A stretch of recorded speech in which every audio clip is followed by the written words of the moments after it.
Welcome to Kenton's videos. Enjoy the video. You begin by building a minimal project sheet so you can act fast.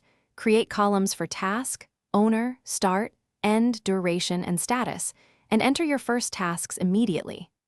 Once done, define 3 to 5 clear milestones and assign target dates and percent complete goals so progress is measurable. Make sure to add data validation lists for owner and status to prevent entry errors. Because consistent labels let formulas and filters work correctly without extra cleanup later.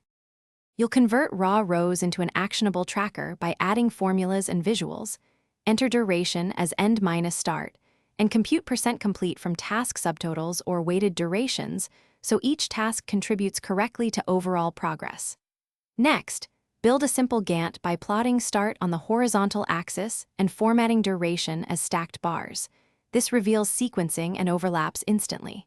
Once that's visible, add filters and a pivot table that groups by owner and status, so you can monitor who's behind, and you finish by locking down the structure so teammates can interact safely, protect key formula cells, freeze the header row for clarity, and save a version backup like V1 before sharing.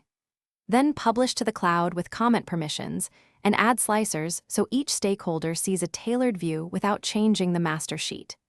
If something goes wrong, like dates shifting or formulas returning errors, first check date formats and ensure calculation mode is set to automatic.